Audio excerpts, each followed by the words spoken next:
Good morning, students. Myself, Nazim Hussain, your SST subject teacher, welcome you all at STB online classes. I hope you all are safe and staying at home only. Today, I will teach you civics, lesson 1. Its name is On Equality.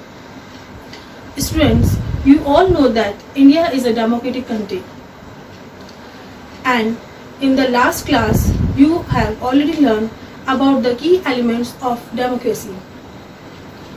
They are resolution of conflicts, justice, equality, and participation of people. Among these, equality is the main key feature of democracy and influences the all aspects of its functioning. Today, you will learn more and more about equality through this chapter, like what is equality, why is it important, and it is real that all the Indians are equal before law, or it is a fake story. We will clear this point through a small story that is about Kanta. Kanta was a maid and she was living in a slum area. In her locality, there was no proper facility of school, colleges, medicines, hospitals, street lights, and any other facility like the people were having in their posh colonies. On election day, Kanta and her friend Sujata were waiting in a line for their turn to cast their votes. Meanwhile, Kanta saw her employer, Mr. Ashok Jain, was also standing in the same line but at the end. By seeing this, she was very excited and happy that she is equal, because if there is no equality in India, she must be asked to stand at the back. But this was not happen with Kanta, because nobody asked her to change her seat or place. So, from this story of Kanta, we come to know that in a democratic country like India, all adults, irrespective of what religion they belong to, how much they educated, or whether they are poor or rich, are allowed to give their vote. This system is called universal adult franchising. This idea of universal adult franchising is based on equality, because it states every adult in a country, irrespective of any caste, creed, religion, etc., has right to give vote. Kanta is one of them. Apart from being poor, people of India are facing inequalities in different ways. Now, let us learn or understand what does this line mean. We will understand this line through two small stories which are real incidents happen in India and show how inequality exists still. First story is about Om Prakash Valmiki. He is a Dalit boy. Before starting the story, we should know the meaning of Dalit. In simple words, meaning of Dalit is broken.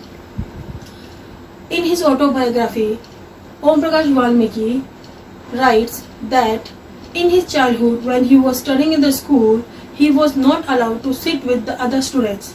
He was forced by the teachers and the students to sit nearby door. Even he was not allowed to sit or use the mat. Many times he was beaten by his classmates without any reason. One day, his headmaster forced him to sweep the whole school and playground. This situation was very bad for him.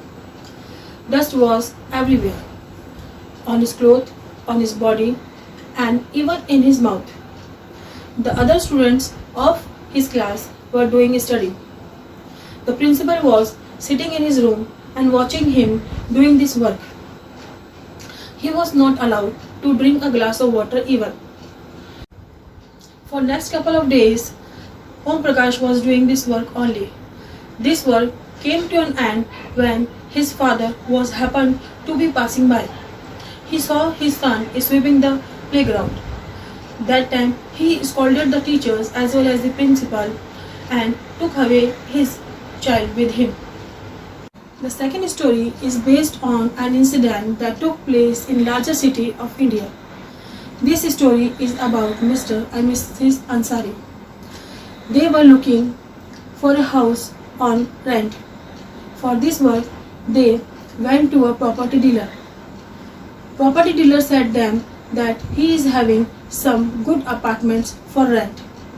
Money was not the big issue for the Mr. and Mrs. Ansari.